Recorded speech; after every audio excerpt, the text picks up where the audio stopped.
So this doesn't cancel anything that I set out. That last video I uploaded still remains. I don't believe Big E is at that main event caliber. I made this point in the comment section on that video, saying, hey, this just kind of stinks like that time that they tried to push Rikishi as the top heel of the company when he ran over Stone Cold, but we couldn't shake off the thought of him shaking his ass and putting his ass in other men's faces all the time. So we couldn't take it seriously. That's where inevitably I think Big E will end up.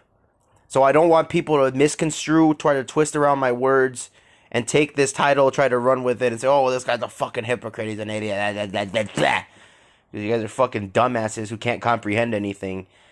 Let me explain. Title says, is AEW actually saving wrestling? My stance is not of those people that think that this thing is actually going to stand a chance against the WWE. In fact, if you actually believe that, you need to do something else besides watch wrestling with your life. The numbers clearly show that this shit is an abomination. It'll be out of business by 2026, 27-ish, if it even makes it that long, because of the fact that none of these guys draw. But the reason that I say AEW might actually be saving wrestling has nothing to do with really what AEW is doing. I mean, yeah, they're signing all these guys. They're throwing. Well, actually, it does. I lied. It has a lot to do with what AEW is doing. They're idiotic business moves to throw millions of dollars at people that aren't going to generate that money back, because it's been proven before that these guys are not going to make that type of money back for them. And on top of the fact that I'm sure they have a lot of sweeteners in the deal, like I bet you CM Punk has a good percentage of his merchandise deal. I'm sure he has marketing. I'm sure he has likeness, right? Like there's no way CM Punk didn't negotiate all that type of shit. Plus his fucking egomaniac probably negotiated the Chicago shit where they were in Chicago for like 5 straight shows or some bullshit like that.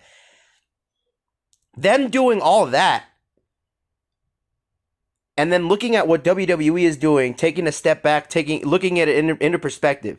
Although I don't support that Big E won the WWE Championship for the fact that they haven't done anything for us to make us truly care about what he could do as a main eventer, it's a step in the right direction.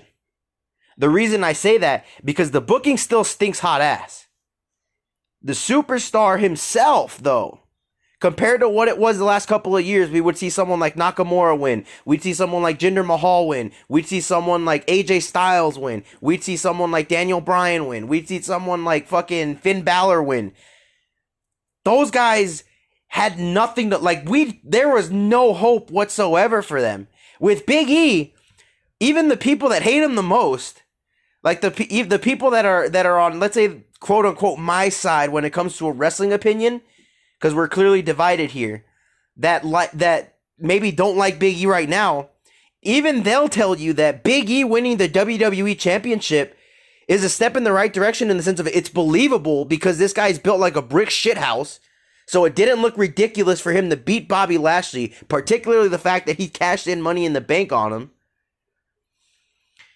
And the fact that Big E has at least gotten you to care about him at one point in time, showing that he could do it again. Which, again, don't misconstrue the points that I was making on the previous video that I don't believe Big E would ever be a main eventer.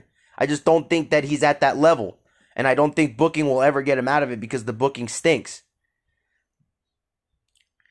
And then I look at other shit that the WWE is doing, like with the Baron Corbin being homeless, Roman Reigns' heel turn, Becky Lynch coming back, still being pretty good on the mic, just little shit like that, little nuances.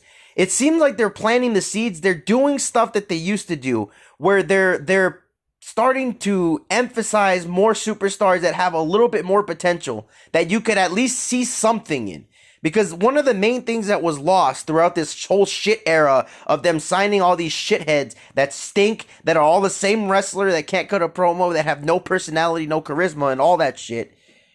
One of the things that got lost in that I think that a lot of people don't really think about, is back in the day, one of the main things that kept all of us watching was seeing younger guys in the mid card or in the lower card and seeing potential in them.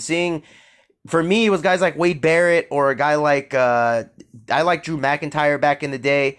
Just guys like that. Like you would see guys in the lower card that you know could be better. You just need the booking to get there. And sometimes the booking would get there. We lost that because we lost faith in the superstars. We didn't believe in any of the guys that were there. Now, with Big E at least, and this is just me speaking for me, Big E represents something else. Something like maybe he could be that. Maybe if they get their booking right, he could be the guy. I don't have any faith, and it's hard to shake off the fact that he shakes his ass and throws pancakes out of his tits, like I said before.